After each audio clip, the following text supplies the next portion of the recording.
Y mi abuelo tenía un restaurante en Guadalajara que se llamaba Manolos. Ahí en Mariano Otero tenía 3. Y bueno, tuvo muchas cantinas, ¿eh? Ok. Tuvo muchas cantinas y en una de ellas, Marco Antonio Muñiz dormía en la bodega y mi abuelo le daba trabajo. ¿Neta? Así. Órale.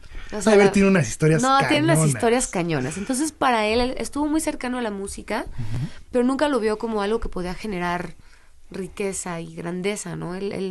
Para él el poder era muy importante, ¿no? Le iba muy bien. Y la economía también. Y él contrataba todos los domingos al mariachi Nuevo Tecalitlán y tocaba en su restaurante. Entonces, me acuerdo que nuestras rutinas, mi abuelo y yo pasaba muchas tardes en casa de mi abuelo porque mis papás trabajaban los dos. Nos sentábamos en su terraza, él se servía un brandy con refresco de cola de dieta y se agarraba el bigote y ponía sus acetatos, ¿no? Y ponía a los hermanos Carrión, ponía a Antonio Aguilar, ponía a Eugenia León, Tania Libertad, Guadalupe Pineda, Louis Armstrong, Ella Fitzgerald, o sea, era como... Y se agarraba el bigote así. Yo me acuerdo desde los 5 años, voltear hacia arriba y verlo agarrando su bigote y me dejaba tomarme la espumita de su whisky. Desde ahí le Desde ahí empezaste. mi abuelo toma la culpa. Desde ahí eras traviesa, María. Desde ahí me gustó el chupe. El chupa y la música. Y la música. Mi abuelo me decía, si algún día tú te quieres dedicar a la música, tienes que ser como ellas.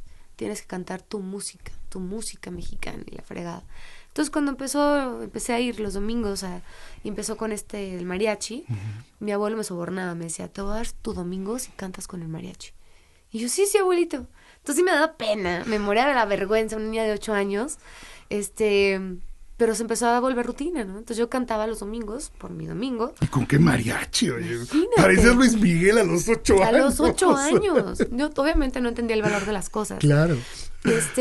Y luego cuando empecé a crecer, pues obviamente la adolescencia, la rebeldía, o sea, yo veía MTV, veía Britney Spears, veía todo este rollo. Y entonces el pop empezó a llamarme mucho la atención y era en donde yo me sentía más cómoda escribiendo mis canciones, más que en el regional, ¿no? Y empecé a dedicarme al pop, empecé a escribir canciones pop, y empecé por ese rumbo, empecé a cumplir el limbo y eso, y mi abuelo nunca lo entendió, ¿no? Y yo tampoco. Entonces él, enojón y yo caprichosa y berrinchuda, nos peleamos a muerte, ¿no?